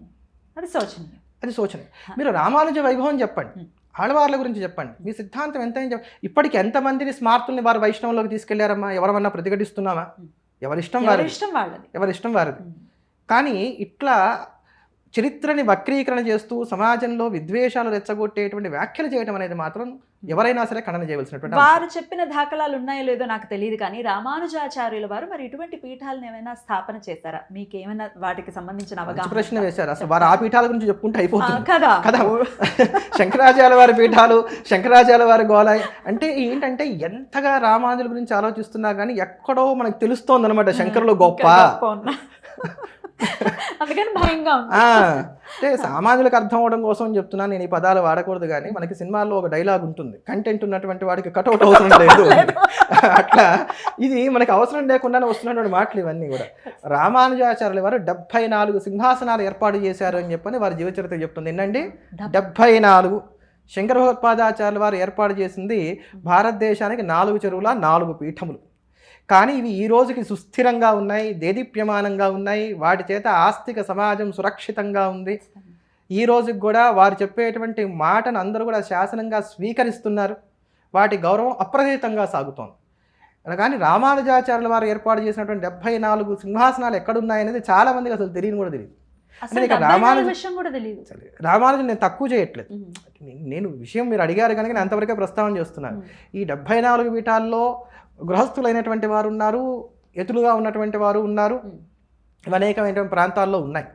అయితే వీటిలో ఇప్పటికీ ఇంకా ఆ పరంపర ఉందా, కొన్నిట్లో ఏమైనా లుప్తమైందా అనేది నాకైతే దాని గురించి పెద్దగా తెలియదు. కానీ 74 సింహాసనాల్ని మాత్రం వారు ఏర్పాటు చేశారు. అదే నేను అంటున్నది, ఇప్పుడు 74 ఎన్ని ఏర్పాటు చేశారు రామానుజులను అడగండి, ఎవరినైనా అడగండి. తెలియదు. వైష్ణవులు అనుకునేటువంటి వారిని, అంటే దాంట్లో నిష్ణాతులు అని కాదు, సామాన్యమైన వాళ్ళని అడగండి, తెలియదు. తెలియదు. మీరు అవి చెప్పొచ్చు కదా అంటాను నేను. అది 74 పీఠ సింహాసనాలు పెట్టారు మన రామానుజులు, వారు ఇంత గొప్ప ఘనకార్యాలు చేశారు, ఇవన్నీ చెప్పొచ్చు కదా. ఇంకా గట్టిగా మాట్లాడితే అసలు రామానుజులు చేసింది ఏంటమ్మా, గోపురం ఎక్కి ఆయన నారాయణ మంత్రాన్ని అందరికీ సర్వులకు చెప్పారు. ఆయన గోపురం ఎక్కాలంటే దేవాలయం ఉండాలి ఫస్ట్. ఆ దేవాలయం ఉండాలంటే శంకరాచార్యులు వారు వచ్చి అవైదిక మత ఖండన చేసి వారు కనుక ఈ షణ్మతాలని కనుక స్థాపన చేయకుండా ఉంటే అసలు దేవాలయం ఉండేదా, దేవాలయంలో అయితే గోపురం ఉండేదా, గోపురం ఎక్కడానికి రామానుజాచార్యుల వారికి అసలు అవకాశం ఉండేదా? అద్భుతం. మరి అటువంటి సోపానాలని మనం చూసుకున్నప్పుడు ఈ రోజుకి కూడా మీరు ఆమ్నాయ మఠాలను చూడండి, ఎంత హుందాగా ఉంటాయో అవి. ఏనాడు కూడా ఇంతవరకు ఏ ఆమ్నాయ మఠం కూడా రామానుజుల్ని కానీ మధ్వాచార్యుల వారిని కానీ అవమానంగా అవహేళనగా మాట్లాడిన దాఖలాలు మనకు కనబడవు, ఇకపై ఉండవు కూడా. ఉండవు. ఎంత అంటే అది అంటే పరస్పరం భావయంతగా ఒకరినొకరిని చక్కగా గౌరవించుకుంటూ మనం ముందుకు వెళ్ళాలి. సిద్ధాంతపరంగా భేదం ఉంది, హాయిగా కూర్చోవాలి, మాట్లాడుకోవాలి. కానీ చక్కగా ఇంతమంది ఉన్నారు నా ఎదురుకుండా, ఇంత మంచి మంచి భజన బృందం ఉంది, నాకు నేనేం చెప్పినా చెల్లుబాటు అవుతుంది అని మాట్లాడితే మటుకు ఖచ్చితంగా ప్రమాదం. ఇప్పుడు అందరూ మాట్లాడాల్సి, అందరూ వ్యాఖ్యలు చేయాల్సిన పరిస్థితి. ఈ రోజు ఇప్పుడు కన్నా సరే స్మార్తులు గనక నిద్ర లేచి వాళ్ళు గనక ప్రతిఘటించకపోతే చాలా ప్రమాదం. ఖచ్చితంగా. అదిగో ఇప్పుడు ఇట్లాంటి వాటి కోసమే వారు ఈ వ్యాఖ్యలు చేశారని నేను అనుకుంటున్నాను. ఇట్లా స్మార్తులందరూ ఇప్పుడు ఏకీకృతమై మాట్లాడుకొని చూసావా వైష్ణవ మీద దాడి అనటం కోసమే సర్వ్ చేస్తాం, పర్పస్ ఈజ్ సర్వ్డ్ అంతే. అట్లా స్టార్ట్ అయిందని అనుకోవచ్చు. ఇంకొక టాపిక్ కూడా మాట్లాడుకుందాం అండి. శివలింగం ఉన్న ప్రతి ఇల్లు శ్మశానమే అని ఆయన వ్యాఖ్యానించడం జరిగింది. అసలు ఎలా దాన్ని డైజెస్ట్ చేసుకోవాలో తెలియనటువంటి పరిస్థితి, వినటం కూడా చాలా బాధాకరం. అసలు దీని గురించి వైష్ణవుల్లో చాలామంది అభిప్రాయం ఏంటంటే శివుడు ఉండేటువంటిది శ్మశానంలో, ఆయన శ్మశానవాసి కనుక ఆయన ఎక్కడుంటే అది శ్మశానం కనుక శివలింగం ఉన్నటువంటి ఇల్లు కూడా శ్మశానం, అది వారు చెప్పినటువంటి మాట. దానికి తర్వాత సోషల్ మీడియాలో చాలా గందరగోళం అయింది ఆ వ్యాఖ్యల మీద. దాంట్లో వారి అనునాయులు కొంతమంది ఏం చేశారంటే భారతంలో పార్వతీదేవికి పరమేశ్వరుడు శ్మశానంలో ఎందుకు ఉంటాడు ఇట్లాంటివన్నీ కూడా ప్రమాణాలు చూపెడుతూ, చూసావా ఈశ్వరుడే చెప్పాడు నేను శ్మశానంలో ఉంటారని, కనుక మా జీరస్వామి వారు చెప్పింది కరెక్ట్ అన్నారు. కానీ ఈ మాట చెప్తున్న వాళ్ళు ఇంకో మాట మర్చిపోతున్నారు, కైలాసవాసి విభు, ఆయన కైలాసంలో ఉంటున్నాడు. దేవతలందరూ కలిసి హాలాహలానికి సంబంధించి వారు బాధపడుతున్నప్పుడు, వాళ్ళు వెళ్ళి మొరమెట్టుకున్నప్పుడు ఈశ్వరుడు ఉన్నది వల్లకాట్లో కాదు, కైలాసంలోనే ఉన్నాడు. కుయ్యో మొర్రో అంటూ చక్కటి పద్యం కూడా అక్కడ మనకి చెప్తారు. అక్కడ పోతన భాగవతంలో చాలా అద్భుతమైన పద్యాలు కూడా చెప్తారు. ఇప్పుడు వారందరూ వెళ్ళిన దగ్గరికి కైలాసానికే వెళ్ళారు. ఈశ్వరుడు కైలాసంలో ఉంటాడనేది అందరికీ తెలిసినటువంటి విషయం. పిల్లలు ఎవరినైనా పిలిచి 10th క్లాస్ ఇంటర్ చదువుకున్నటువంటి పిల్లల్ని పిలిచి శివుడు ఎక్కడ ఉంటాడనంటే శ్మశానంలో అని చెప్తారా, కైలాసంలో అని చెప్తారా? కైలాసం అనే చెప్తారు. అంటే సర్వవ్యాపి అయినటువంటి ఆ పరమాత్మ ఉగ్రమైనటువంటి సంకులమైనటువంటి భూతములను శిక్షించి మనం రక్షించడం కోసం అని చెప్పిన ఒక రూపంలో రుద్ర రూపంలో శ్మశానంలో ఉన్నటువంటి విధంగానే సర్వమంగళ విగ్రహమైనటువంటి స్వరూపంతో ఆయన కైలాసంలో విద్యమానమై పార్వతీదేవితో కలిసి అప్సరోగణములు నాట్యం చేస్తూ ఉంటే, గంధర్వులు చక్కగా పాటలు పాడుతూ ఉంటే, తన సకుడైనటువంటి కుబేరుడితో కలిసి నంది భృంగి రిటి ఇట్లాంటి వారందరూ సేవిస్తూ ఉండగా బ్రహ్మాదుల చేత వంజుడే అక్కడ ప్రకాశమానంగా ఉన్నాడు. కానీ ఆయన కైలాసంలో ఉంటాడు కనుక శివలింగం ఉన్నటువంటి చోటు శ్మశానం అనేటువంటి మాట అసలు ముందు వీరశైవులు దీన్ని ఎందుకు ఖండన చేయలేదో నాకు అర్థం కాలేదు. ఏ శైవాగమంలోనూ లేదు. ఇప్పుడు వాళ్ళకి ఆగమాలు ప్రధానం అంటున్నారు కదా, ఏ శైవాగమంలో శివలింగం ఉన్నటువంటి ఇల్లు శ్మశానం అని ఉంది, లేకపోతే ఏ పురాణంలో శివలింగం ఉన్నటువంటి ఇల్లు శ్మశానం అని ఉంది. అందుకని నేను అంటాను, మనం వేగ్గా మాట్లాడకూడదు. ఏదైనా మాట్లాడేది ఒక ప్రమాణంతోనో లేకపోతే ఒక గ్రంథాన్ని ఉంటంకించో మాట్లాడితే అప్పుడు ఇటువంటి వాటికి అవకాశాలు ఉండవు. అంతేగాక ఇది శివుణ్ణి చిన్నపుచ్చడమే. వారు ఏమంటున్నారు, శివుడు అంటే మాకు అబ్బో అవ్యాజమైనటువంటి కారుణ్యం, ఈశ్వరుడు అంటే ఎవరు అనుకుంటున్నారు, అసలు ఈశ్వరుడు అంటే విష్ణు భక్తుల అగ్రగణ్యుడు, పరమ భాగవతుడు. ఇది వాళ్ళు చెప్తున్నటువంటి మాటే. అంటే మరి మీరు పరమ భాగవతులు అంటున్నారు, భాగవతులకే మీరు ఎక్కువ ప్రాముఖ్యతనిస్తారు. రామానుజ సిద్ధాంతంలో ఏంటంటే అమ్మా, భగవంతుడిని పూజించకపోయినా దోషం లేదు, భాగవతుడిని పూజించాలి. దీనికి నిదర్శనంగా వారు చూపించేటువంటి ఆళ్వారు చరిత్రలో అత్యంత ప్రధానమైనటువంటి చరిత్ర ఏదంటే కులశేఖర ఆళ్వార్ల చరిత్ర. వారు శ్రీరంగానికి వెళ్ళాలని బయలుదేరడం, ద్వాదశోర్ధ పుండ్రాలు ధరించినటువంటి బ్రాహ్మణులు వైష్ణవులు వారికి ఎదురు రావడం, అయ్యో భాగవతులు మన ఇంటికి వస్తున్నారు వీరికి సేవ చేయాలి కదా అని చెప్పని వారు వెంటనే యాత్రను విరమించుకోవడం, ఇట్లాంటిది వారి దాంట్లో మనకు కనబడుతుంది. అంటే భాగవతులకి అంత ప్రాముఖ్యత ఉంది. మరి అటువంటి పరమ భాగవతుడైనటువంటి శివుడు ఉండేటువంటిది వల్లకాడు ఎందుకు అవుతుందండి, మంగళప్రదమైనటువంటి చోటు అవుతుంది. కానీ కనుక ఇది ద్వంద్వ వైఖరి, ద్వంద్వ కళ్ళ వైఖరి. సిద్ధాంతం. కనుక దీన్ని మనం ఖచ్చితంగా ఖండన చేయవలసిందే. అక్కడ ఇంకో మాట అన్నారు, జననీ శివకామిని అనేటువంటి పాటతో ద్రౌపదీదేవి ఏమీ కీర్తన చేయలేదు. పాండవులు పరమ వైష్ణవులు, వారు నారాయణ పరాయణులు, వారు విష్ణువునే సేవించారు అనే మాట అన్నారు. కానీ భారతాన్ని కనుక మనం సమగ్రంగా అధ్యయనం చేస్తే భారతాన్ని సమగ్రంగా అధ్యయనం చేస్తే పాండవులు స్మార్తులు అంటాను నేను. ఎలా? ఎందుకు కాదో చెప్పండి. ఇప్పుడు నేను కొన్ని ఉపమానాలు మీకు చూపెడతాను. పాండవులు తమ జూదంలో రాజ్యాన్ని కోల్పోయారు, వనవాసానికి వచ్చారు.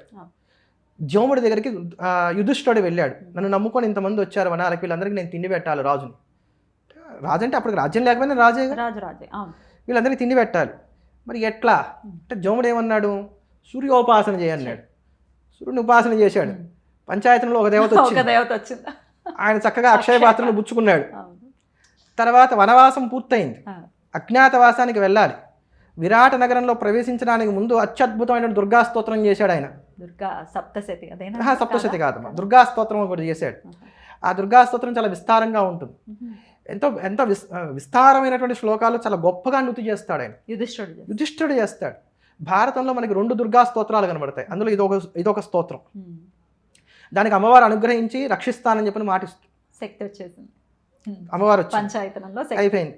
అయితే దీనికి మధ్యలో కృష్ణుడి యొక్క సూచన మేరకు మనకు అర్జునుడు పాశుపతం కోసం అని చెప్పిన తపస్సు చేసి శివపార్వతి సందర్శనాన్ని పొందాడు, పాశుపతాన్ని పొందాడు. ఈశ్వరుడు వచ్చాడు. తర్వాత యుద్ధం ప్రారంభం కావాలి, భగవద్గీత హడావిడి అంతా అయిపోయింది. అయిపోయిన తర్వాత కృష్ణుడు ఉండనే ఉన్నాడు, నారాయణుడు వచ్చేసాడు. ఈ కృష్ణుడు అర్జునుడికి ఒక మాట చెప్పాడు, యుద్ధంలో విజయం కోసం దుర్గని ప్రార్థన చేయన్నాడు. వెంటనే అర్జునుడు అప్పుడు మళ్ళీ ఇంకో దుర్గా స్తోత్రం చేశాడు. 2 దుర్గా స్తోత్రాలు ఉన్నాయి మనకి భారతంలో. ఈ 2వ దుర్గా స్తోత్రం చాలా ప్రసిద్ధమైనటువంటిది. అర్జునకృత దుర్గాస్తవం, ధనంజయకృత దుర్గాస్తవం అంటాం. ఇది చాలా అద్భుతమైనటువంటిది. 13 శ్లోకాలు ఉంటాయి. ఇది సప్తశతితో సమానమైనటువంటి స్తవం. దీన్ని విశేషంగా మంత్రంగా ఉపాసన చేసేటువంటి వారు కూడా ఉన్నారు. ఎలా మొదలవుతుందండి? నమస్తే సిద్ధసేనాని ఆర్యే మందరవాసిని కుమారి కాళి కపాలి కపిలే కృష్ణవింగళి అని ప్రారంభమవుతుంది. మొదటి శ్లోకం ఇది. ఇప్పటికీ కూడా ఉంటుంది. భీష్మ పర్వంలో మొదట్లోనే మనకు కనబడుతుంది. చాలా పవర్ఫుల్ భారతంలోనే ఉంది. కనుక ఇప్పుడు విష్ణువు అయిపోయాడు, శివుడు అయిపోయాడు, అమ్మవారు అయిపోయాడు, తర్వాత మనకి సూర్యనారాయణమూర్తి వచ్చేసాడు. అంతేగాక శివారాధన వీళ్ళు చేశారంటే దాఖలాలు మనకి చాలా కనబడతాయి. యుద్ధ సమయంలో సాయంత్రం వేళ పార్థుడు వెళ్ళి చక్కగా శివలింగార్చన చేసుకుంటూ ఉన్నట్టు ఆయనకు ఒక కళ వస్తుంది. అది కళ కాదని చెప్పిన తర్వాత కృష్ణ పరమాత్మ చెప్పడం, నీ సూక్ష్మ శరీరాన్ని ఆయన తీసుకుని కైలాసానికి వెళ్ళడం, అక్కడ శివదర్శనం చేయడం, ఇవన్నీ అయిన తర్వాత యుద్ధం అంతా అయిపోయింది. ఈ పాపం యుధిష్ఠుడు బాధపడుతున్నాడు, నా వల్ల ఇంత పాతకం జరిగింది, ఇది పోవాలి ఇవన్నీ అని అనుకుంటున్నాడు. వ్యాస భగవానుడు వచ్చాడు, ఆయన ఇది పాతకం కాదని చెప్పాడు. అంతా అయింది. అయితే నీ చిత్తశాంతి కోసం ఒక పని చేయి, అశ్వమేధం చేయన్నాడు. కోశాగారం కాడి ఏముందని అక్కడ మొత్తం అంతా అయిపోయింది, యుద్ధం అయిపోయేదానికి. మరి ఎట్లా డబ్బు ఎక్కడి నుంచి వస్తుంది? అపరిమితమైన సంపద కావాలి కదా. హిమాలయాలో పలానా చోటు ఉంది, వెళ్ళి తెచ్చుకోని చెప్పాడు. అది తెచ్చుకోవాలంటే దానికి గుషకులు కాపలాగా ఉంటారు, అది దానికి శివానుగ్రహం కావాలి. అంటే అప్పుడు భీముడు అంటాడు, మనం నిత్యం శివ పూజ చేస్తున్నాం కదా, శివుడు మనం త్వరగా అనుగ్రహిస్తున్నాడు అన్నాడు. అంటే అప్పుడు వీళ్ళు ఏం చేశారు? శివ పూజ. కనుక వీళ్ళు శుద్ధ వైష్ణవులు అంటానికి లేదు. ఇంకా విచిత్రమైనటువంటి విషయం ఏంటంటే ఈ జననీ శివకామిని అనే పాట రాసిన కూడా వైష్ణవుడు. శుద్ధ వైష్ణవులు అయితే ఇలా ఉంటారన్నమాట. అంతే కదండి, అభేదంగా ఉంటారు. వైష్ణవులలో వాళ్ళు ఏమని సంబోధించుకుంటారు చెప్పండి? అడియేన్ రామానుజ దాసన్ లేదా అడియేన్. చివరిలో కూడా రామానుజ దాస, ఏదో దాస శబ్దాన్ని పెట్టుకుంటారు. దాస శబ్ద ఎందుకు పెట్టుకుంటారు చెప్పండి? అహంకారం తలెత్తకుండా ఉండటానికి, ఎప్పటికీ వినయంగా వినమ్రంగా ఉండటానికి అది సంకేతం. బ్రాహ్మణులకి చాలామంది అనుకుంటారు, మీరు చివరిలో శర్మ పెట్టుకున్నారని అంటారు. శర్మ అంటే ఏమిటి చెప్పండి? శాశ్వతమైనటువంటి సుఖం. శర్మదా, అమ్మవారి సహస్రనామంలో ఒక నామం అది, శర్మదా. ఈ శాశ్వతమైనటువంటి సుఖం ఏమిటి? మోక్షమే. కనుక నువ్వు అనుభవించవలసినటువంటి జీవితం, నీకు కలిగినటువంటి ఈ జన్మ ఏదైతే ఉందో అది నువ్వు శిష్ణోదర పరాయణత్వాన్ని కలిగి ఉండటానికి కాదు, తపస్సు చేసి మోక్షాన్ని పొందడానికి అని చెప్పని అగ్రవర్ణంలో నువ్వు జన్మించావు, జాగ్రత్త అని చేసేటువంటి హెచ్చరిక శర్మ అనేటువంటిది. అంతేగా అవి అట్లా ఆ శబ్దాన్ని, ఆ సంబోధనని మనం జాగ్రత్తగా పట్టుకోవాలి. కానీ శుద్ధ వైష్ణవంలో నైత్యానుసంధానం అనేది ఒకటి ఉంటుంది. దేవుడు గొప్ప, నేను చాలా అల్పుణ్ణి, లేదా నువ్వు చాలా గొప్పవాడివి, నేను చాలా అల్పుణ్ణి, నా వల్ల ఎవరు కూడా ప్రమాదవశాత్తు కూడా కలత చెందకూడదు అనేది వాళ్ళలో ఉండేటువంటి చాలా అద్భుతమైనటువంటి అంశం. కానీ ఇప్పుడు అవన్నీ కూడా కలరాచింది ఎవరు? లుప్తం అవుతున్నాయి కదా. ఇప్పుడు అసలు ఇవన్నీ కలరాచింది ఎవరు? ఆహా, ఇవన్నీ కూడా లోకానికి వారి ఫాలోవర్స్కి చెప్పవలసిన వారే ఇలా చేస్తున్నారు. ఆహా, అలా చేస్తున్నారు. దాస అన్న మాట వచ్చింది కాబట్టి అడుగుతున్నటువంటి ప్రశ్న అండి. వైష్ణవుల్లో ప్రధానంగా ఉండేది కృష్ణ పరమాత్మకి లేకపోతే విష్ణువుకి దాసుడుగానే ఉండిపోతారు తప్ప ఆయనలో ఐక్యమయ్యే పరిస్థితి ఉండదు అని అంటారు. శైవంలో చూస్తే ఖచ్చితంగా స్వామివారిలో అంటే ఐక్యం అక్కడ వారికి ఏంటంటే ఇక్కడ మీకు సమానత్వం ముందు మీరు ఆయన సమతామూర్తి అన్నారు కదా, అసలు సమానత్వం అనేది అసలు వైష్ణవంలో ఉందో లేదో కూడా మనం ఒక మాట చెప్పుకుని దీన్ని కూడా నేను సమానం చెప్తాను. తెంగళై వడగలై అందులో 2 సంప్రదాయాలు ఉన్నాయి. అంటే వాళ్ళకి నామం పెట్టుకునేటువంటి విషయంలో వివాదాలు ఉన్నాయి, వివాదాలు ఉన్నాయి, విభేదాలు ఉన్నాయి. ఇప్పుడు సమానత్వం ఉన్నట్టా లేనట్టా? మరి సమతామూర్తి ఎలా? నేను మళ్ళీ రామానుజులు ఏమనట్లా, మీరు చెప్తున్న మాటలకి నేను చెప్తున్నాం. మాలో ఉన్నంత సమానత్వం మీలో లేదనేది వాళ్ళు మనల్ని దెప్పి పొడిచేటువంటి ఒక మాట, దాన్ని చెప్తున్నాను. మీలోనే తెంగలై వడగలై అభిప్రాయ భేదాలు చాలా ఉన్నాయి. అసలు ఇన్ని మాటలు మాట్లాడేదానికన్నా నాకు చాలా ఆశ్చర్యమైనటువంటి అంశం ఏంటంటే, నేను చాలా కాలంగా దీన్ని ప్రస్తావన చేద్దాం అనుకుంటున్నా కానీ ఇప్పుడు ఎందుకునో జ్ఞాపకం వచ్చింది. తిరుమల క్షేత్రానికి వెళ్ళండి, కింద తిరుపతిలో గరుడ వారధి ఉంది, ఫ్లైఓవర్. దాని యొక్క ప్రతి పిల్లర్ మీద నామం ఉంటుంది. పైనుంచి వెహికల్స్ అన్నీ వెళ్తున్నాయి, మన పాదాలతో దాన్ని తొక్కుతున్నాం, అన్నీ చేస్తున్నాం. ఇది కంటికి ఎవరికీ కనబడట్లేదా? జీఆర్ స్వామి వారికి ఇది కనబడలేదా? జీఆర్ స్వామి వారి ఫాలోవర్స్కి ఇది కనబడలేదా? మేము విష్ణు భక్తి పరాయణం అనుకునేటువంటి వారు ఎవరికి ఇది కనబడలేదా? టీటీడీ ఏర్పాటు చేసింది కాదు, టీటీడీకి దానికి సంబంధం లేదు. మరి దీన్ని ఎవరు ఎందుకు ప్రశ్నించట్లేదు? ఇట్లాంటి విషయాలు కదా మనం మాట్లాడవలసి. ఇందాక ఏదో అడిగారు మీరు, దాస భక్తులు ఎప్పుడు దాసుడుగానే ఉండిపోతారు. అంటే ఇక్కడ వీళ్ళకి ఏంటంటే అమ్మా పర వ్యూహ విభవ అర్చ అంతర్యామి అని చెప్పని 5 విధానాలు చెప్తారు. దీంట్లో విభవావతారాలు అంటే రామకృష్ణాది అవతారాన్ని కూడా విభవావతారాలుగా ఉంటాయి. వీటిలో ఉన్నటువంటి పరవాసుదేవుడు ఎవరైతే ఉన్నారో ఆయన ఎవరు చూడరట. పంచసూరులని 5 ఉన్నారు, వారు మాత్రమే దర్శిస్తారని. లక్ష్మీదేవి, ఆదిశేషుడు, గరుత్మంతుడు, ఇలా కొంతమంది చెప్తారు. 5 విశ్వక్సేనుడు లాంటి వారు. ఈ 5 మాత్రమే ఆ పరవ్యూహంలో ఉన్నటువంటి పరవాసుదేవుని చూస్తారు. వ్యూహ రూపంలో ఒక ఆయన ఉంటాడు. ఆ వ్యూహలోకం అనేది ఒకటి ఉంది, అంటే వారి సిద్ధాంతం అది. వాళ్ళకు ఉన్నటువంటి సంహితా గ్రంథాలు చెప్తున్నటువంటి మాటలు. ఆ వ్యూహలోకానికి వీళ్ళందరూ చేరతారు, ఈ భక్తులందరూ చేరి అక్కడ విష్ణు సమానమైనటువంటి తేజస్సుతో, విష్ణుమూర్తి లాంటి రూపాలతో వాళ్ళకు ఉన్నటువంటి ఆ భక్తి తారతమ్యాలను బట్టి కొంతమంది దగ్గరగా, కొంతమంది సారూప్యంతో, కొంతమంది ఆ సాలోక్యంలోనూ ఆ స్థితి అంతా కూడా అనుభవిస్తూ ఉంటారు అనేటువంటి మాట కూడా చెప్తారు. అంతే తప్ప భగవంతుడిలో లీనమైపోవడం అనేటువంటిది మనకి లేదు. వాళ్ళకి ఎంతసేపు కూడా భగవంతుడు సుప్రీం లార్డ్, భగవంతుడు భాగవతు అనేటువంటి వాడు ఎప్పుడు కూడా సేవకుడే. అది వాళ్ళ సిద్ధాంతం, దాన్ని మనం ఏమి కాదనట్లేదు. అది కూడా ఒక అమోఘమైనటువంటి అంశమే, మంచిదే. భగవంతుడు గొప్పవాడు, నేను అనుకోవడం కూడా తప్పేమీ కాదు. అయితే ఇంకొక విషయం అండి, మేము ప్రతి దాన్ని యాక్సెప్ట్ చేస్తామనే మాటలు కూడా మనం స్వామివారి మాటల్లో వింటూ ఉంటాం. బీబీ నాంచారమ్మ అంశాన్ని ఒకవేళ మనం తీసుకుంటే అపర భక్తురాలు, ఇంక అందులో ఏమీ సందేహం లేదు, దాన్ని ఆమోదించాల్సినటువంటి అంశమే. కాకపోతే సమ్మక్క సారలమ్మని మాత్రం మేము యాక్సెప్ట్ చేయము అంటూ కూడా వ్యాఖ్యలు చేయటం ఎంతవరకు సమంజసం? అది మీరు చెప్పేశారు, అంటే మీ మాటలో తెలిసిపోతుంది. అసలు బీబీ నాంచార్య కథ ఉందా లేదా అనేటువంటి దాని మీద కూడా చాలా మీమాంస ఉంది. సరే, అయితే ఉన్నది అని మనం కొంతసేపు అనుకుందాం. గుడి ఉండటం అది ఉన్నాయి, అంటే దాని తర్వాత ఏదో ఏర్పాటు చేశారు తురుష్కుల నుంచి ఆలయ రక్షణ కోసం అనేటువంటి ఒక వాదన కూడా ఉంది. వాదాలు రకరకాలు కదమ్మా, ఎందుకంటే చరిత్ర అది ఎప్పటి నుంచో ఉన్నట్టు. శాస్త్రము అనేది కాదు, ఇది చరిత్రకి సంబంధించింది, శాస్త్రానికి సంబంధించింది. కనుక చరిత్రలో ఇది ఎంతవరకు ఉన్నది అనేది చాలా అభిప్రాయ భేదాలు ఉన్నాయి. చరిత్రకారుల్లోనే దీంట్లో చాలా అభిప్రాయ భేదాలు ఉన్నాయి. అయితే సరే, ఆ అభిప్రాయ భేదాల జోలికి నేను పోవట్లేదు, ఉన్నదనే భావన చేద్దాం, తప్పేమి లేదు. ఉన్నది అనుకుంటే తప్పు లేదు. ఎందుకంటే ఇప్పుడు ఒక తురుష్క కులంలో పుట్టి ఆవిడ శ్రీమన్నారాయణుని సేవించి పరమ భక్తురాలుగా ఉండటానికి ఇష్టపడి భక్తురాలుగా మారింది, భగవంతుని చేరుకుంది అని అంటే మనం అందరం కూడా హర్షించదగినటువంటి విషయం కనుక. భార్యగా కూడా మారింది అనే ఆయనలో ఐక్యమైంది అని అందుకని చెప్పని ఆవిడ యొక్క భార్యగా వీళ్ళు భావన చేస్తున్నారు. అందుకని నాచ్యార్ అనేటువంటి పేరు పెట్టి భావన చేస్తున్నారు. ఆవిడకు ఒక సన్నిధిని కూడా ఏర్పాటు చేశారు మేల్కోట్లో. ఆవిడకి ఒక సన్నిధి కూడా ఏర్పాటు చేశారు. అయితే తురుష్కుల్ని మేము కలిపేసుకుంటాం, మా యొక్క సనాతన ధర్మంలోకి వాళ్ళని లాక్కొచ్చేసుకుంటాం, సంతోషమే, ఎవరు వస్తామన్నా మనం కాదనేది లేదు. ఈ సందర్భంలో ఒక మాట చెప్పారు. సచ్చిదానంద శివాభినవ నృసింహ భారతీ స్వామివారు ఒక మహాత్ములు శృంగేరి పీఠాన్ని ఆరోహణ చేసినటువంటి వారు.